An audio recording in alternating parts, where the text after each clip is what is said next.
미술품 컬렉팅에 흥미있는 이유가 무엇일까요? 매일 그 작품을 감상할 수 있다는 것, 즉 소유물에 대한 만족감일 것입니다. 근데 구입한 작품에 대한 금액적인 평가까지 계속 올라간다면요, 작품에 대한 만족감이 배가 되겠죠. 미술품을 소장하는 기쁨과 함께 수익적인 만족까지 경험할 수 있는 방법, 바로 아트테크입니다. 오늘 여러분과 나눌 이야기는 이 아트테크에 관한 내용인데요. 아트테크는 아트와 재테크의 합성어입니다. 미술품을 사서 되팔았을 때 수익이 나는 재테크 수단으로 활용이 되죠. 그런데 이 미술품이라는 재화는요, 근본적으로 사치제입니다. 즉 인간이 살아가는데 반드시 필요하지는 않은 그런 상품이라는 것입니다. 그럼에도 불구하고 이 전 세계 고액 자산가의 반 이상이 자산 운용 포트폴리오에 그림 컬렉션을 포함하고 있다고 합니다. 이들 중에는요, 자산의 최대 35%까지나 미술품을 보유하는 사람도 있을 정도라고 하니까요, 그야말로 매력적인 투자 상품인 것이죠. 이처럼 자산가들이 미술품을 구매하는 이유는요, 물론 저마다 다양하겠지만 부동산 그리고 주식 등과 달리 각종 세금에서 보다 자유롭기 때문입니다. 즉 미술품 투자는 양도할 때만 세금이 붙기 때문에 세제상 유리합니다. 즉 보유세나 누진세, 재산세 등이 더해지지 않는 것이죠. 기본적으로 미술품 양도로 인한 소득은 소득세법상 기타 소득으로 분류되고요. 지방소득세를 포함해서 22% 세율이 적용되는데 양도가액이 6천만 원 미만이면 국내외 관계없이 과세 대상이 되지 않습니다. 6천만 원 이상인 경우에도 현재 살아있는 국내 생존 작가의 작품은 과세 대상이 되지 않습니다. 만약 양도가액이 1억 원 이하인 경우라면요, 양도가액의 90%를 필요경비로 인정하고요. 양도가액이 1억 원을 초과하는 경우 양도가액의 80%를 경비로 인정합니다. 그런데 만약 10년 이상 보유하고 있다면 이 역시 90%로 인정을 해주니까요. 여러분 좋은 작품 소장하시게 되면 두고두고 집에 걸어두시고 향유하시면서 또 세제 혜택까지 경험해 보시면 좋을 것 같습니다. 그렇다 보니까요, 사업자를 내신 개인 또는 법인 사업자들의 경우에 공간상의 인테리어뿐만 아니라 법인세, 양도세 혜택을 동시에 누릴 수 있다는 이 매력의 미술품 구매를 선호하시죠. 자, 그렇다면 미술품을 구입할 때 어느 작품을 사야 향후 가격이 오를까요?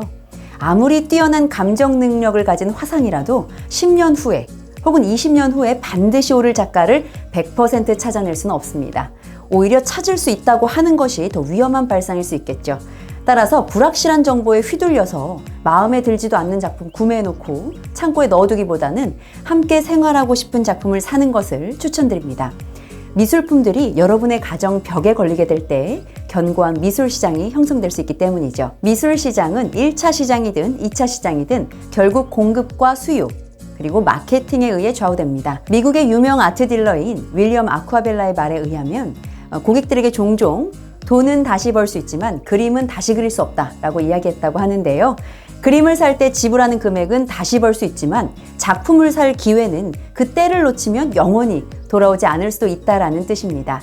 작품이 공장에서 찍어내듯이 나오는 것도 아니고 작가 역시 무한한 자원이 아니기 때문이죠. 한 작가의 작품이라고 할지라도요, 특별히 빼어난 작품이 있을 수 있습니다. 작품의 주제나 구도, 색감이나 그 재료, 스토리 등이 작품 가격에 영향을 미치는데요.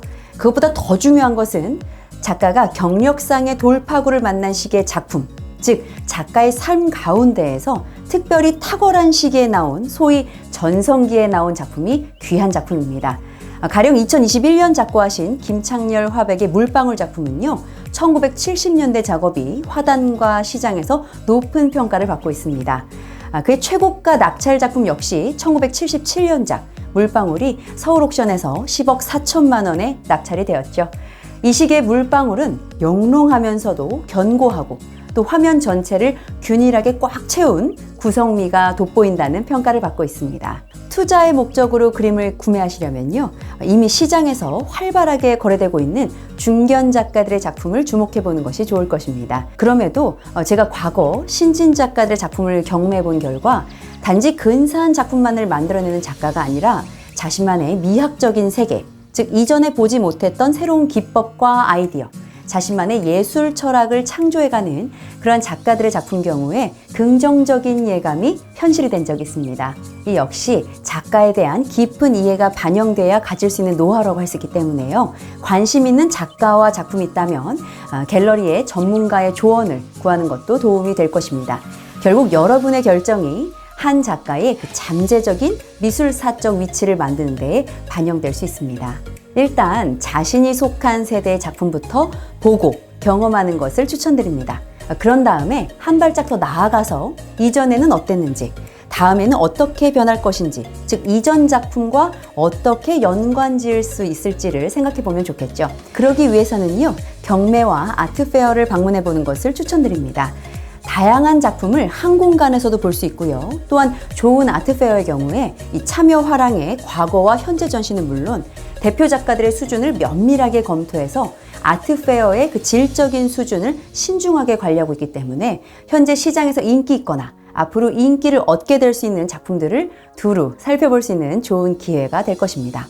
이렇게 1년의 과정을 거쳐서 좋아하는 작가가 생긴다면 기회가 될 때마다 그 해당 작가의 전시회를 꾸준히 방문해서 작품을 관람해 볼 것을 추천드립니다.